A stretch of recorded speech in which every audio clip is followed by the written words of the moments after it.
Press conference में उपस्थित मेरे सभी साथी, सम्मानीय विधायकगण, पूर्व विधायक और पार्टी के जिला के अध्यक्ष, उनके साथी पदाधिकारी मित्र, उनके साथ साथ मेरे इस जिला हमीरपुर के अलग अलग मीडिया घरानों से जुड़े हुए हमारे प्रिंट मीडिया के पत्रकार साथी, इलेक्ट्रॉनिक मीडिया के पत्रकार साथी और अलग अलग अपने जो चैनल हम सब लोग चलाते हैं समाज के अंदर, उनके सभी आए हुए मेरे मित्र साथियों, मैं पार्टी की ओर से और तमाम बैठे हुए कार्यकर्ताओं की ओर से, अपने लीडर साहिबान की ओर से मैं आप सबका हार्दिक स्वागत करता हूं, हार्दिक अभिनंदन करता हूं।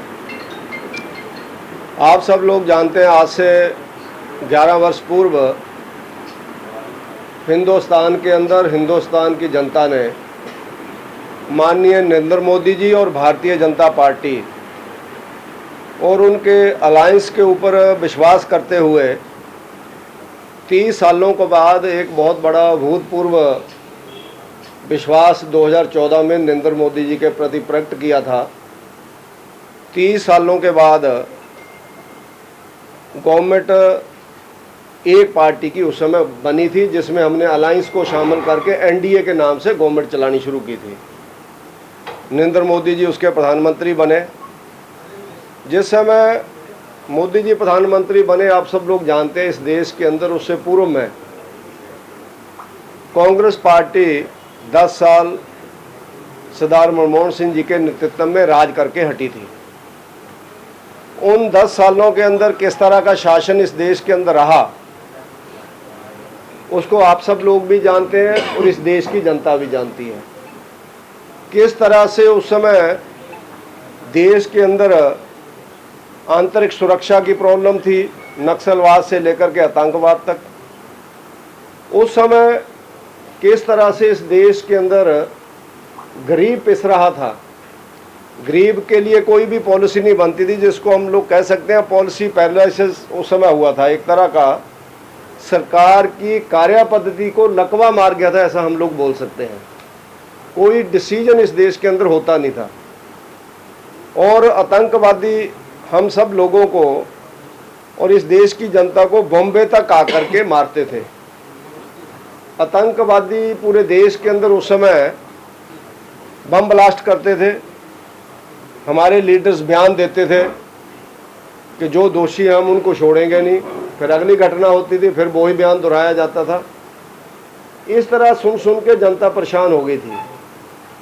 ऐसे मौके के ऊपर इस देश के अंदर नरेंद्र मोदी जी का राष्ट्रीय राजनीति में एंट्रेंस हुई, जनता के आशीर्वाद से, आप सब लोगों के प्रभाव से। तो उसके बाद जो इस देश के अंदर घटित हुआ या चल रहा है, उसके बारे में भारतीय जनता पार्टी जिस तरह से जगह जगह के ऊपर अपना रिपोर्ट कार्ड लेकर के 5 साल के बाद भी जनता के बीच जाती है, आज हम आपके बीच में, जनता के बीच में, आपके माध्यम से नरेंद्र मोदी जी के 11 वर्षों का रिपोर्ट कार्ड लेकर के आपके बीच में आ रहे हैं। तो नरेंद्र मोदी जी ने सत्ता संभाली, अनेकों लोगों ने कई तरह के कमेंट भी उस समय कांग्रेस के लोगों ने किए। उस समय मैं उस पर नहीं जाना चाहता। लोगों ने कहा जो गुजरात नहीं है, देश है, देश को कैसे चलाएंगे, विदेश नीति जानते नहीं हैं, ऐसे कई तरह के कमेंट्स आए। लेकिन अब मैं हर विषय के ऊपर आपके ध्यान में चीज़ें लाना चाहूँगा।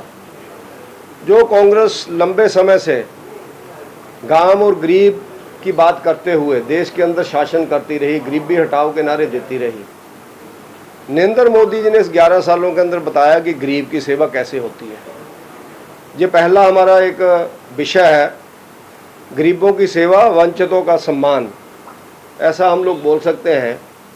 उसमें प्रधानमंत्री नरेंद्र मोदी जी देश के अंदर आज गरीबी रेखा से नीचे जो लोग हैं, गरीब लोग हैं, उन लोगों में 81 करोड़ लोगों को मुफ्त में अनाज दे रहे हैं। पूरे विश्व की जो सबसे बड़ी अन्न योजना है पूरे विश्व की, यानी गरीब को कैसे भूखमरी से बचाया जा सकता है या उसको गरीबी से बाहर कैसे निकाला जा सकता है, ये पहला प्रयास नरेंद्र मोदी जी का चल रहा है, जिसके अंतर्गत लगभग हिमाचल प्रदेश में भी 28.44 लाख लोगों को मुफ्त में अनाज मिलता है, 75 लाख में से 28 लाख लोगों को। इसी तरह से देश के अंदर मकान नहीं थे लोगों के, आप सब लोग जानते हैं, हम तो उस प्रदेश के लोग हैं जिसके अंदर पशु के लिए भी पशुशाला है, लेकिन देश के अंदर ऐसी जगहें थी जहां गांव और गरीब व्यक्ति ये नहीं बता सकता था उसका मकान कहाँ है, रहता कहाँ है। मोदी जी ने दूसरा निर्णय लिया, हर व्यक्ति को मकान देंगे, तो उसके नाते आज तक 4 करोड़ लोगों को मकान का पैसा दिया जा चुका है, जो कांग्रेस या अन्य सरकारों के जितने भी शासनकाल हुए उससे ज़्यादा है, जितने भी शासनकाल हुए।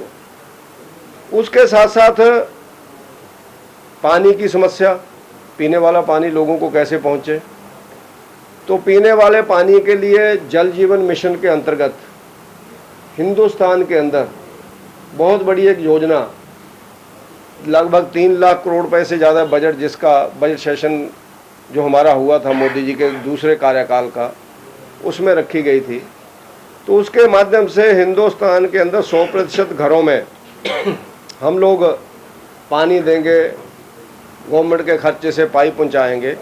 तो हिमाचल प्रदेश के अंदर भी लगभग 7.5 लाख जो कनेक्शन थे पानी के थे उससे पहले, लेकिन नरेंद्र मोदी जी के इस कार्यकाल में 8.5 लाख से ज़्यादा, जयराम ठाकुर जी की जिस समय गवर्नमेंट थी, 8.5 लाख से ज़्यादा कनेक्शन उस समय हिंदुस्तान के अंदर घरों, हिमाचल प्रदेश के अंदर घरों के अंदर दिए गए। पूरे देश के अंदर जल जीवन मिशन से लोगों को पाइप्स पहुँचाएगी घरों तक बिना किसी खर्चे से। उससे पहले क्या होता था आप जानते हैं, आप नलका लगाने जाते तो वो बोलते थे इतना पैसा जमा कराओ, पाइप हमारे पास नहीं है। ये स्थिति थी पूरे देश के अंदर। उसके बाद प्रधानमंत्री सुरक्षा बीमा योजना के अंतर्गत लगभग 51 करोड़ लोगों को सुरक्षा का कवरेज दिया गया, 51 करोड़, जिसमें से 10 लाख हिमाचल प्रदेश के अंदर है लोगों का। ऐसे अलग अलग चीज़ें गरीबी को हटाने के लिए, गाँवों गरीब को हटाने के लिए की गई। और दूसरा, नरेंद्र मोदी जी ने जो कांग्रेस पार्टी किसानों का नाम लेकर के राजनीति करती थी, किसानों को कैसे मजबूत किया जाए, जो मोदी जी ने शुरू किया, किसानों का कल्याण सुनिश्चित करने के लिए जो मिनिमम सपोर्ट प्राइस है, उसमें अगर हम लोग देखें तो नरेंद्र मोदी जी के समय पर अलग अलग समय पर, जिसको हम लोग कहते हैं डबल से भी 3 गुना से ज़्यादा है, मिनिमम सपोर्ट प्राइस को अलग अलग फसलों के अंदर बढ़ाया गया ताकि किसानों को उसका उचित मूल्य मिल सके। और किसान सम्मान निधि जो लगभग 9.5 करोड़ लोगों के खाते के अंदर आज तक लगभग 3,75,000 करोड़ रुपया 9.5 करोड़ किसानों के खाते के अंदर डाला जा चुका है। उससे पहले कभी भी किसानों के अकाउंट के अंदर किसी ने 3 रुपये भी नहीं डाले थे आज तक, जो बड़ी किसानों की बातचीत करते हैं, 3.5 लाख करोड़। और उसी तरह से किसान सम्मान निधि के साथ साथ अगर हम लोग देखेंगे, हिमाचल प्रदेश के अंदर 8 लाख किसानों को ये पैसा मिल रहा है। और उसके साथ साथ प्रधानमंत्री फसल बीमा योजना के तहत पूरे हिंदुस्तान के अंदर 1.75 लाख करोड़ रुपया किसानों की फसल बर्बाद होने के ऊपर जो बीमा जिन्होंने करवाया था, उन लोगों को 2.25 लाख करोड़ रुपया नरेंद्र मोदी जी की गवर्नमेंट ने पे किया।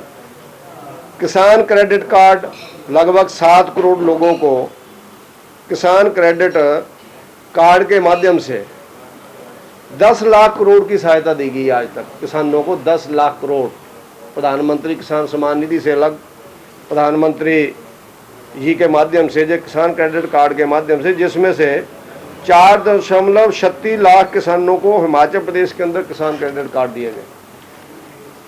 और इसी तरह अगर हम लोग आगे बढ़ेंगे तो हमारे ध्यान में आएगा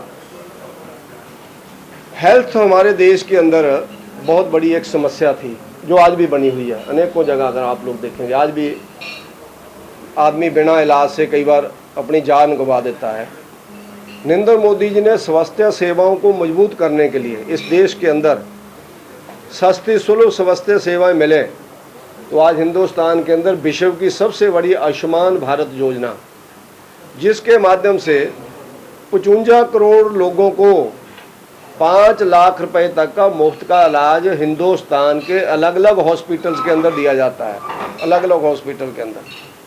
और अभी नरेंद्र मोदी जी ने उस माध्यम से 70 वर्ष से ऊपर जो भी इस देश के 6 करोड़ लोग हैं, उन 6 करोड़ लोगों को भी इस बजट के अंदर आयुष्मान योजना के अंदर जोड़ने का निर्णय लिया है, जो हिंदुस्तान की सबसे बढ़िया हेल्थ कवरेज स्कीम, विश्व की सबसे बड़ी हेल्थ कवरेज स्कीम है, जिसके अंदर इतने लोग प्रभावित हो रहे हैं, लगभग 55 करोड़ से ज़्यादा है, जिसमें हिमाचल प्रदेश के अंदर भी 13.27 लाख कार्डधारी आयुष्मान योजना के अंतर्गत है। यानी 13 लाख हिमाचल प्रदेश के लोग भी हैं इसमें, 13.5 लाख। और दूसरा, आप सब लोग जानते हैं कोरोना के समय पर 220 करोड़ लोगों को टीकाकरण किया गया। सबसे बड़ा चैलेंज था उस समय कोरोना के समय पर। कुछ लोग तो कल्पना कर रहे थे उस समय अपनी तुच्छ राजनीति के कारण कि हिंदुस्तान के अंदर कोई ऐसी पगदड़ मचे जिससे नरेंद्र मोदी जी बदनाम हो, लेकिन बड़े ढंग से उन्होंने उसको कंट्रोल किया। जिस देश के अंदर अमेरिका, रशिया, जर्मनी, फ्रांस की तरफ नज़र दौड़ाई जाती थी, को टीका बनाए तो हमें दे, उस देश के मेडिकल साइंटिस्ट ने नरेंद्र मोदी जी के सहयोग से, उनके जिसको कहते हैं बिल्कुल लगाव के कारण, 2 बार उस लैब के अंदर गए जहां टीके बनने थे। मोदी जी ने खुद विजिट किया कि भैया हमको अपने टीका बनाना है। एक टीका नहीं, इस देश के अंदर 2 टीकों का निर्माण हुआ, जो विश्व के अंदर दूसरी तरफ देखने वाले हम लोग थे, लेकिन हमने अपना ही टीके का निर्माण करके 220 करोड़ लोगों को टीका लगाया, जिसके कारण हमारे देश के अंदर लोगों की जान बची। बहुत बड़ा टीका अभियान विश्व का इतना बड़ा था, यूरोपियन कंट्री के सारी पॉपुलेशन के बराबर, 15 कंट्रियों के बराबर पॉपुलेशन है हमारी, जितनी यूरोपियन कंट्री है। तो उनको टीकाकरण अभियान के अंतर्गत 100% टीकाकरण हुआ। और आज देश के अंदर आप लोग देखते हैं 23 एम्स चल रहे हैं और 2045 मेडिकल कॉलेज हैं। जिस समय मोदी जी आए थे तो सिर्फ 6 एम्स थे इस देश के अंदर। तो छोटा से हिमाचल प्रदेश को भी एम्स मिला बिलासपुर के अंदर। 3 मेडिकल कॉलेजेस के बारे में कोई जो मर्जी बोलता रहे, उसका जितना भी पैसा आपका चंबा का, हमीरपुर का और आपका नाहन का आया है, टोटल पैसा जब से नरेंद्र मोदी जी के सेंटर में गवर्नमेंट है, उनकी बिल्डिंग्स बनाने का टोटल पैसा, नड्डा जी चाहे पहले कार्यकाल में हेल्थ मिनिस्टर रहे, चाहे आज के कार्यकाल में, उनकी मजबूती के लिए उस समय ही सबसे ज़्यादा पैसा आया। और इसी तरह की और बहुत सी चीज़ें इस देश के अंदर की गई। आप जानते हैं महंगी दवाई लोगों को परेशान करती है। जब हम लोग हॉस्पिटल में जाते हैं, जन औषधि केंद्र खोलने के लिए मोदी जी का बहुत बड़ा कोशिश रहती है कि जन औषधि केंद्र मिले, खुलें और अच्छी दवाई मिले। लगभग 16,000 जन औषधि केंद्र हिंदुस्तान के अंदर चल रहे हैं आज की डेट में। उसका मोटा मोटा एनालिसिस आया है कि वहाँ से जिन लोगों ने दवाई ली है, अगर उनका बाजार की दवाई से आप लोग आंकलन करेंगे तो 38,000 करोड़ रुपया उन गरीब लोगों का बचा जो उस दुकानों के ऊपर गए। 38,000 करोड़ जिन्होंने जन औषधि केंद्रों के ऊपर विश्वास प्रकट किया। उसमें कई समस्याएं हो सकती हैं, आपके मन में भी प्रश्न होगा जन औषधि के बारे में। वो हमें भी पता है कि वहाँ क्या दिक्कत कई मामलों में कई लोग क्रिएट करते हैं। लेकिन उसके साथ साथ जो विदेश नीति और आतंकवाद की मैं बात कर रहा था, मोदी जी ने राष्ट्र प्रथम, राष्ट्रीय सुरक्षा और विदेश नीति, इसके ऊपर बड़ा जोर दिया। पहले कार्यकाल में मोदी जी ने पूरे विश्व के अंदर घूम घूम करके व्यक्तिगत उस देश के राष्ट्राध्यक्षों से बातचीत की। कांग्रेस के लोगों ने मजाक भी उड़ाया कि जैसे प्रधानमंत्री आए हैं जो बाहर ज़्यादा रहते हैं पहले कार्यकाल में और देश के अंदर कम रहते हैं। लेकिन उसका परिणाम ये हुआ कि आज नरेंद्र मोदी जी की धाक और हिंदुस्तान की धाक पूरे विश्व के अंदर है। लोकप्रिय नेताओं की एनालिसिस जब होता है, विश्लेषण होता है, तो नरेंद्र मोदी जी विश्व के प्रथम पंक्ति में प्रथम नेता के रूप में खड़े होते हैं आज। और उसके कारण आप लोग देखते होंगे इस देश के अंदर कई समस्याएं थी, आंतरिक और बाहरी सुरक्षा की दृष्टि से। आंतरिक जिसका मैंने आपके ध्यान में लाया, धारा 370 हम सब के लिए एक इमोशनल विषय था, जो इस विचार को अंगीकार करके चलते हैं। 35 से हमसे नारे लगाए जाते थे, कश्मीर से कन्याकुमारी तक एक है, लेकिन तुम्हारा अम्बेडकर जी का बनाया हुआ संविधान वहाँ लागू नहीं होता था। शेड्यूल कास्ट के लिए रिजर्वेशन नहीं थी, ना MP में, ना MLA में, ना नौकरियों में, ना एडमिशन में, ना ट्राइबल के लिए थी, कुछ नहीं था। धारा 370 को हटा के और 35 को हटा के नरेंद्र मोदी जी ने लगे हुए इस कलंक को मिटाया। और उसी के साथ साथ अगर आप लोग देखेंगे तो ऑपरेशन सिंदूर जो अभी हुआ, जैसा मैं बोल रहा था, आतंकवाद में बयान दिए जाते थे, बयान के बाद होता कुछ नहीं था। तो मोदी जी ने जो स्थिति आज पैदा की है कि इस देश के अंदर अगर घटना घटती है तो लोगों को पूर्ण विश्वास है कि उसका पक्का उत्तर लिया जाएगा। पुरानी बातें सर्जिकल स्ट्राइक से लेकर के आप सब लोग जानते हैं, पुलवामा से लेकर के अभी पहलगाम में जो बड़ी एक जिसको कहते हैं दुखदाई घटना हुई थी, जिसमें हमारे 26 भारतवासियों की हत्या कर दी गई धर्म के आधार के ऊपर। उसका ऑपरेशन सिंदूर के नाते जो हम लोगों ने किया वो आप सब लोगों को पूरी जानकारी है। किस तरह से उसमें ठिकानों को ध्वस्त किया गया, किस तरह से हम लोगों ने अंतर्राष्ट्रीय स्तर के ऊपर ये साबित किया और आगे के लिए भी ये बोल दिया कि हमारे देश के अंदर कोई भी आतंकवाद की घटना होगी तो उसको हम लोग युद्ध ही मानेंगे और जहाँ से वो आता है उसको जवाब मिलेगा मिलेगा। ये परमानेंट पॉलिसी ही बन गई कि तुम्हें जवाब देना ही है, हमको देना ही है, हम देंगे ही देंगे। तो ये हमारा जो, उसके साथ साथ आप लोग देखते हैं इस देश के सैकड़ों जिलों में से 120 के लगभग जिले नरेंद्र मोदी जी से पहले नक्सलवाद से प्रभावित थे। इस देश के अंदर शायद ही कोई युद्ध रहा होगा जिसमें एक दिन में 75 फौजी शहीद हुए होंगे, लेकिन नक्सलवाद के कारण दंतेवाड़ा में 3-4 साल पहले 75 सैनिक सीआरपीएफ के एक ही दिन शहीद हुए थे। इतनी बड़ी घटनाएं वो कर देते थे। लेकिन आज नक्सलवाद की लास्ट डेट डिक्लेयर हो गई है समाप्त होने की, मार्च 2026। अमित शाह जी ने, मोदी जी ने कहा है इस देश के अंदर नक्सलवाद नाम का कोई व्यक्ति नहीं होगा। या आप लोग सरेंडर करो या फिर आगे जाने के लिए तैयार रहो। रोज़ घटनाएं होती हैं, आप लोग जानते हैं, विस्तार में मैं उस पर जाना नहीं चाहता। ये बहुत बड़ी एक मार्क्सिस्ट लोगों ने इस देश के अंदर आतंक फैलाया हुआ था, इंटरनल सिक्योरिटी का एक मामला था। और उसके साथ साथ हमारे देश के अंदर जो हम लोग बाहर से हथियार खरीदते थे, आज हम लोग हथियार बेचने वाली कंट्री बनी है। मेक इन इंडिया के अंतर्गत आज देश के अंदर अलग अलग तरह के हथियार बन रहे हैं। उन हथियारों का हम लोगों ने, जिसको कहते हैं, परीक्षण भी कर लिया इस छोटे से कार्यकाल में। सिंदूर के अंतर्गत ऑपरेशन सिंदूर में वो सफल हुए हैं सारे के सारे, ब्रह्मोस से लेकर के सारी चीज़ें। आने वाले टाइम में इसके कारण हमें विश्व से, जिसको कहते हैं कि हथियार खरीदने वाले नहीं हम बनेंगे, हम हथियार बेचने वाले बन रहे हैं। ये नरेंद्र मोदी जी की उपलब्धि है, 11 वर्षों की इस देश के अलग अलग साइंटिस्ट की उपलब्धि है। उसके साथ साथ अगर आप लोग देखेंगे कि हम विश्व के अंदर एक वैश्विक आर्थिक महाशक्ति के रूप में आगे बढ़ रहे हैं। हम लोग जब मोदी जी आए थे तो 11वें नंबर पे थे अर्थव्यवस्था में, विश्व के अंदर जो कंट्रियों की रैंकिंग होती है। कुछ दिन पूर्व भी हम लोग 4थी रैंकिंग के अंदर हिंदुस्तान आज पहुंच गया है।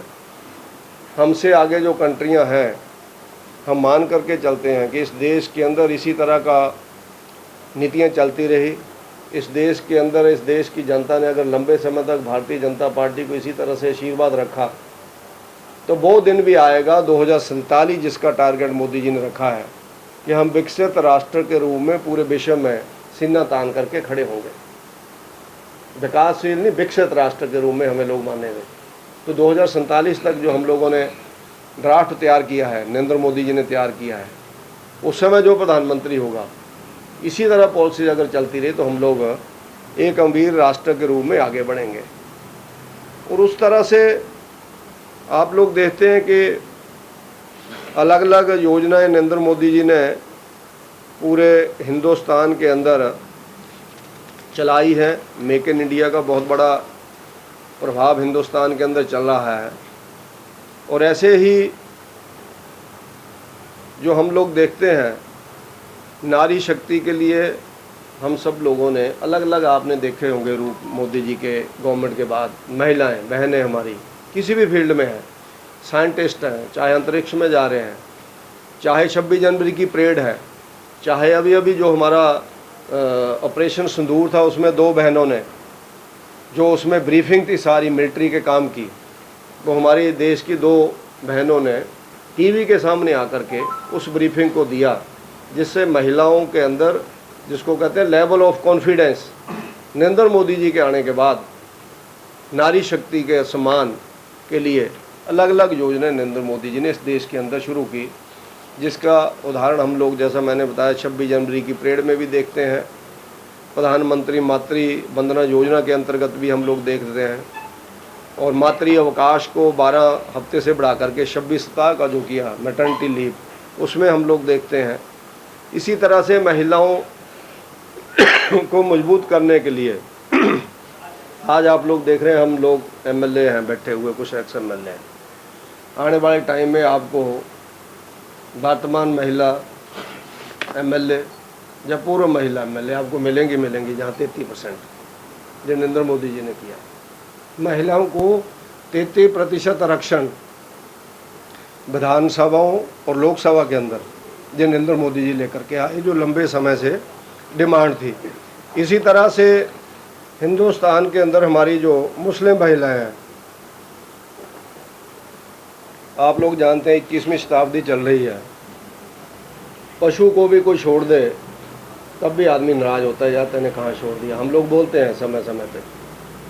लेकिन महिलाओं को ऐसे छोड़ दिया जाता था 3 तलाक बोल करके कि जैसे उनका बेचारियों का वजूद ही नहीं है, ना उनके खर्चे की चिंता, ना उनके बच्चों की चिंता, ना उनके रहने की चिंता। जो लोग हमें उन वर्ग के विरोध में बोलते हैं, लेकिन हमने उस बहनों के लिए, 10 करोड़ बहनों के लिए 3 तलाक को समाप्त किया। और जो अपने आप को प्रोग्रेसिव बोलते हैं, कम्युनिस्ट, जो अपने आप को प्रोग्रेसिव बोलते हैं, तथा कथित सो कार्ड इंटेलेक्चुअल्स, कांग्रेसी, ये सब लोग उन 3 तलाक के समर्थन में थे।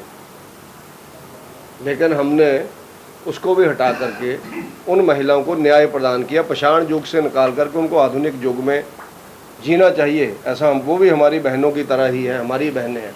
उसके नाते राष्ट्र के अंदर एक संविधान चले, उसके नाते हम लोगों ने उनको भी ये सारा सहयोग दिया। इसी तरह से मध्यम वर्ग, इस देश की रीढ़ की हड्डी आप लोग जानते हैं, जिनके टैक्स से पूरा देश चलता है, उस मध्यम वर्ग को नरेंद्र मोदी जी ने समय समय के ऊपर टैक्स में रिबेट दे करके आज 12 लाख रुपए तक किसी का कोई टैक्स नहीं लगता है। आप सब लोग जानते हैं, अभी जो पीछे हमारा 12,75,000 रुपये तक, इससे 5.65 करोड़ लोगों को लाभ हुआ, 5.25 करोड़ लोगों को लाभ हुआ इससे, कि उनको टैक्स में रिबेट दिया गया। इसी तरह से अलग अलग बातें, जैसे प्रधानमंत्री सूर्य घर योजना है, घर के अंदर आप लोगों के जो सौर ऊर्जा के पैनल लग रहे हैं, उसमें 80% सब्सिडी दे करके जो लोग बिजली खरीदते थे उनको बिजली बेचने वाला बनाया। लोगों ने ऐसे पावर प्रोजेक्ट भी लगा रहे हैं, छतों के ऊपर भी लगा रहे हैं। ये नई चीज़ें नरेंद्र मोदी जी ने की हैं। मुद्रा योजना है, छोटे छोटे उद्योगों को सहयोग करने के लिए, लोन देने के लिए। इस देश के अंदर हजारों नहीं लाखों की संख्या में स्टार्टअप योजना के अंतर्गत लोगों ने स्वयं रोजगार शुरू किए हैं, मुद्रा योजना वगैरह के अंतर्गत। और इसी तरह से आप लोग देखेंगे आने वाले समय में इस देश के अंदर शिक्षा का सुधार हो, शिक्षा राष्ट्रवादी हो, तो न्यू एजुकेशन पॉलिसी लेकर के हम लोग आए। तो उसके अंतर्गत आज राष्ट्रीय शिक्षा नीति 2020 के द्वारा हम लोग नई शिक्षा प्रणाली के माध्यम से लोगों को शिक्षा देने के लिए हम लोग नया एक ड्राफ्ट लेकर के आए। उसमें डिटेल में मैं ध्यान में नहीं जाना चाहता। एम्स के बारे में मैंने आपके ध्यान में बताया। ऐसे ही स्कूलों के अंदर शिक्षा के अंदर प्रधान PM श्री योजना लगभग 14,500 स्कूलों को 1 करोड़ से लेकर के 3.5 पौने 4 करोड़ रुपए तक पैसा दिया पूरे देश के अंदर, ताकि स्कूलों की स्थिति सुधरे। आपके जिला के अंदर भी ऐसे PM श्री स्कूलों के लिए पैसा आया होगा। अभी पिछले हफ्ते डिक्लेयर हुए हैं स्कूल, हर साल होते हैं 2, 3, 4 स्कूल डिक्लेयर। तो उसके नाते अलग अलग स्थितियों में हम सब लोग पिछले 11 वर्षों से नरेंद्र मोदी जी आगे बढ़ा रहे हैं। इस देश के अंदर आपने देखा होगा, मोदी जी ने एक नया कल्चर खेलों के अंदर पैदा किया। खिलाड़ी चाहे ओलंपिक में जा रहे हो, खिलाड़ी चाहे एशियाड में खेलने जा रहे हो, चाहे क्रिकेट वालों का अलग से मैच हो, नरेंद्र मोदी जी हमेशा उनके पीछे भी खड़े आपको मिलते हैं। आपने देखा होगा ड्रेसिंग रूम में पिछली बार जब हम लोग हारे थे तो कोहली जी और रोहित शर्मा और पूरी टीम को मिलने कैसे नरेंद्र मोदी जी उनके ड्रेसिंग रूम के अंदर गए, और खिलाड़ियों की क्या स्थिति होती है उस समय आप लोग जानते हैं, हमारी क्या स्थिति होती है, जो खेलते हैं उनकी क्या होती होगी। दोनों व्यक्तियों की आंखों में आंसू थे, लेकिन गले से लगा करके किसी प्रधानमंत्री ने आगे के लिए लड़ो भैया ऐसा कहा होगा जाके, तो मोदी जी पहले प्रधानमंत्री बने इस देश के अंदर। और ऐसे ही कोई ओलंपिक में जाते हैं तो जाते हुओं को मिलते हैं, शाबाशी देते हैं, जो हार के जीत के आते हैं उन लोगों को फिर मिल करके डिनर देते हैं। ये मोदी जी ने पहली बार किया है। एशियाड में जाते हैं, इवन उनके लिए नहीं, जो स्पेशल बच्चे हमारे स्पेशल ओलंपिक होता है, जो दिव्यांग बच्चे हैं उनको भी जाते हुए मिलते हैं और वापस आने के बाद मिलते हैं। आपने कभी किसी प्रधानमंत्री को नहीं देखा होगा, वर्ल्ड कप लेकर के पहले कपिल देव भी आए थे, कोई नहीं पूछता था, इवन स्पोर्ट्स मिनिस्टर तक नहीं जाते थे मिलने, लेकिन उन्होंने यानी किसी फील्ड को छोड़ा नहीं है। हर फील्ड में आपको नरेंद्र मोदी दिखाई देगा, उनके पीछे खड़ा हुआ। मेहनत सबकी अपनी अपनी है, लेकिन परिवार का मुखिया उनको लगता है हमारे दुख और दर्द में, सुख और खुशी में कंधे पे हाथ रख के खड़ा हुआ। ये नरेंद्र मोदी जी ने पिछले 11 वर्षों से इस देश के अंदर साबित किया है। और बाकी और बहुत सी चीज़ें हम लोग कर रहे हैं। आने वाले टाइम में आप लोग देखते हैं बीजेपी के बहुत से प्रोग्राम्स आजकल चल रहे हैं। अभी 21 तारीख को हमारा विश्व स्तरीय योग दिवस है, उसमें भारतीय जनता पार्टी के कार्यकर्ता जगह जगह 2 योग दिवस मनाएंगे, करेंगे, ताकि लोग योग सीखें और निरोग रहें। 23 तारीख को डॉक्टर श्यामा प्रसाद मुखर्जी का बलिदान दिवस है, उसको भी हम लोग मना रहे हैं। और 25 तारीख को इस देश के अंदर जो 25 जून 1975 को रात 12 बजे इंदिरा गांधी जी ने इमरजेंसी लगाई थी, आपातकाल लगाई थी, उसको भी काला दिवस के रूप में हर डिस्ट्रिक्ट हेडक्वार्टर के ऊपर बीजेपी मनाने वाली है। आपातकाल, और उसकी डिटेल में मैं नहीं जाना चाहता, आप सब लोग जानते हैं उसमें क्या क्या हुआ था। तो ऐसे बीजेपी के प्रोग्राम चले हुए हैं, और अलग अलग प्रोग्राम के माध्यम से अलग अलग नेतागण आप सब लोगों के ध्यान में ये बातें ला रहे हैं।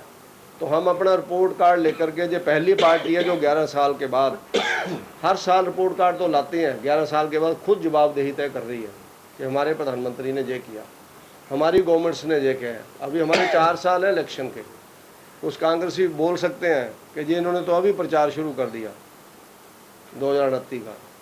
हम तो हमेशा प्रचार और काम में रहते हैं। तो हम लोग सिर्फ प्रचार ही नहीं कर रहे हैं, हम लोग काम कर रहे हैं, उसका रिपोर्ट कार्ड लेकर के आ रहे हैं, ताकि जनता की सकारात्मक और नकारात्मक दोनों बातें हमारे सामने आ गए। जिसने हमारी आलोचना करनी है वो भी हमारे ध्यान में आ जाए, हम और क्या ठीक कर सकते हैं, और जो हमने किया उसको जनता का आशीर्वाद मिले, शाबाशी मिले, उसके लिए आपके माध्यम से जनता तक ये बातें पहुँचें। उसके नाते पार्टी ने मेरी जिम्मेवारी लगाई थी, और हर डिस्ट्रिक्ट हेडक्वार्टर के ऊपर पार्टी के प्रदेश के किसी न किसी नेता की ड्यूटी लगी है। सब लोग उस ड्यूटी को निभा रहे हैं। आज उसी जिम्मेवारी के नाते मैं और मेरे सभी साथी आपके बीच में आए हैं। मैं एक बार फिर से आप सब लोगों का स्वागत करता हूं, और मैं निवेदन करता हूं कि आप सब लोग हमारी इन बातों को जनता तक पहुंचाएं। जनता से जो फीडबैक और आए वो भी हम सब लोगों को बताएं, ताकि आने वाले 4 सालों में हम लोग और क्या सुधार कर सकते हैं और कितनी लंबी हम लोग छलांग लगा सकते हैं। उसके लिए मीडिया का सबसे बड़ा माध्यम है, जो हम लोगों को तथ्यों तक पहुंचा सकता है, ऐसा मेरा मानना है। तो आप सब लोगों का भी आशीर्वाद सहयोग चाहिए। आप सबका बहुत बहुत धन्यवाद। एक चीज है, 11 साल की रिपोर्ट कार्ड पर कांग्रेस जो AICC के स्पोक्स पर्सन है उनका कहना है कि 11 साल महंगाई, बेरोजगारी और GST की जो हार है उसके ऊपर बीता है। साथ में उन्होंने आरोप लगाया कि जो चुनाव हुए महाराष्ट्र में, वहाँ भी मैच फिक्सिंग हुई, उसके बाद ये रिपीट होगा बिहार में, इस तरह के AICC स्पोक्स पर्सन ने आरोप लगाया। उसमें ऐसा है, मेरा ऐसा हर पार्टी का अपना अपना एक रहता है, जो उनके स्पोक्स पर्सन ने कहा वो अपने हिसाब से बात रख रहे हैं। लेकिन जहाँ तक आपकी बात कर रहे हैं मैच फिक्सिंग की, आप ये तो मान करके ही चलो कि उन्होंने मान लिया कि बिहार में हम नहीं आ रहे हैं, ये तो मान के चल लिया उन्होंने कि हारेंगे हारेंगे। और वो बार बार EVM के ऊपर उंगली उठाते हैं। मुझे लगता है कि हिंदुस्तान के अंदर जितना फेयर इलेक्शन EVM के बाद होना शुरू हुआ है, आपने देखा डिब्बे उठा करके लोग भाग जाते थे। और एक बार तो हमारे हिमाचल के ही IAS ऑफिसर थे, शिमला में बातचीत हो रही थी उनकी, उन्होंने बताया कि बिहार के चुनाव में हम गए थे जब लालू जी तीसरी बार जीते, तो उन्होंने कहा कि कोई नहीं बोलता था कि जीत जाएंगे। तो कहते मैंने बाद में अपने अफसरों से फ़ोन करके पूछा, वहाँ के जो अफसर थे, कि ये कैसे हो गया, वहाँ तो तीसरी बार गवर्नमेंट आप लोगों की बन गई, तो ये तो कोई व्यक्ति नहीं था गांव में शहर में कहीं भी। कहता जी इस बार रैगिंग नहीं हुई है, रिगिंग नहीं हुई है, इस बार ट्रकों के ट्रक चेंज हो गए, जो ट्रक डब्बे लेके जाते थे एक ट्रक वहाँ वहीं रोक लिया, दूसरा ट्रक आगे खड़ा था, ड्राइवर उसको मास्टर को और पुलिस वाले को कहा उतर इस ट्रक से, इस ट्रक में बैठ। डब्बे तो उसके जमा हुए थे जो असली थे, तो डब्बे कहीं और ही गए। उसने कहा इस लेवल की रिगिंग थी इस बार। ऐसे होते थे इलेक्शन इस देश के अंदर, कैसे लेकर के भागते हैं जब पंचायतों के इलेक्शन होते हैं, बेल्ट पेपर कहाँ कहाँ मिलते हैं। तो कांग्रेस और उनके विपक्षी लोग ईवीएम को इसलिए विरोध करते हैं कि उनके वो धंधे खत्म हो गए। सतीश जी, एक और चीज़ है, आप 11 साल की उपलब्धियों से बता रहे हैं, पर जो आपकी ग्रुप में अमीर और गरीब, इसमें जो अंतर आया, अमीर बहुत अमीर हुआ है, गरीब और गरीब हुआ है, ऐसा विपक्ष का भी मानना है और ऐसी चर्चा देश में हो भी रही है अलग अलग माध्यमों से। तो इसमें जो मैंने आपकी चीज़ें बताई, मध्यम वर्ग के लिए टैक्स में रिबेट, छोटे परिवारों के लिए मुफ्त में अनाज, छोटे परिवारों के लिए आयुष्मान योजना 5 लाख का जेब के अंदर पड़ा हुआ कार्ड, इसी तरह से गांव और गरीब के लिए सुख सुविधा, वो चाहे रोड से लेकर के रेलवे नेटवर्क से लेकर के 4 लेन से लेकर के नेशनल इसकी जो वायर कनेक्टिविटी, इन चीज़ों को बढ़ाना, ये सारी चीज़ें जो जिसको हम लोग कह सकते हैं कि जो डाउन रोडन लोग हैं उनको आगे बढ़ाने के लिए ही है। उसके नाते अभी जो रिपोर्ट आई है उसने ये भी बताया कि 25 करोड़ लोग गरीबी रेखा से बाहर आए हैं। वो भी रिपोर्ट एनालिसिस समाज का ही है, वो हमारा कोई बीजेपी का कोई एनालिसिस नहीं है। तो इसलिए मेरा ये मानना है कि जो गरीबी और भुखमरी या बेरोजगारी है, इससे लड़ाई तो हम लोगों को पूरे लड़नी है, इसमें कोई दो राय नहीं है। हम उसमें जो मुद्रा योजना के अंदर लोन देते हैं उसका मकसद ही ये है कि आप अगर कोई रोज़गार शुरू करेंगे तो आप खुद ही उसमें रोज़गार नहीं लेंगे, आप 5, 7, 10 लोगों को आने वाले टाइम में और रोज़गार देंगे। उन चीज़ों को अगर हम लोग जोड़ लें तो नरेंद्र मोदी जी की गवर्नमेंट में जितनी लंबी छलांग इन चीज़ों को बढ़ाने के लिए लगी है, इतनी कांग्रेस कभी कल्पना भी नहीं सोच सकती। 2014 में सबसे बड़ा जो मोदी की जो कैंपेन थी उसमें की बहुत हुई पेट्रोल की मांग, अब की बात मोदी सरकार है, तो पेट्रोल के प्राइसेस सबसे कम है अंतर्राष्ट्रीय मार्केट में, लेकिन हिंदुस्तान में सबसे ज़्यादा है। तो कब लोगों को पेट्रोल की मांग से आज़ादी मिलेगी? इसमें ऐसा आपकी बात ठीक है, इसमें कई चीज़ें इस तरह की हैं। स्टेटों ने जो बैट वगैरह जो लगाए हुए हैं ना, ये टैक्स वगैरह, हमारी हिमाचल प्रदेश के अंदर तो पंजाब से भी सस्ता है, पंजाब के अंदर इससे भी ज़्यादा है, क्योंकि इस देश का एक बहुत अच्छा एनालिसिस आ जाता है। कोई कुछ भी बोले, देश के अंदर सबकी गवर्नमेंट है, सबकी गवर्नमेंट है, हर पार्टी की गवर्नमेंट है कहीं ना कहीं। 2014 से पहले हाँ, नहीं मैं देश की बात नहीं कर रहा। पेट्रोल सिर्फ सेंटर के टैक्स ही नहीं लगता है, पेट्रोल के ऊपर स्टेटों के टैक्स भी लगते हैं। तो सुक्खू जी ने तो 7 रुपये बढ़ाया जब से सुक्खू जी आए हुए हैं, पेट्रोल और डीजल। इसी तरह से पंजाब के अंदर हमसे भी महंगा है, वहाँ तो आम आदमी की गवर्नमेंट है। बंगाल के अंदर उससे भी महंगा, वहाँ तो ममता की गवर्नमेंट है। तो इसलिए आपकी बात सही है कि उसमें कई बार दिक्कत महसूस होती है लोगों को, लेकिन उसके नाते इसमें सब लोगों को अपने अपने हिसाब से जहाँ जहाँ आदमी देखता तो टैक्स कलेक्शन के नाते भी इसको बीच में लेते हैं। प्रदेश सरकार का कहना है कि केंद्र सरकार जो है प्रदेश को सहयोगी कर रहे हैं। आज दिन इनके बयान आ रहे, मुख्यमंत्री से लेकर मंत्री तक और पार्टी के नेता।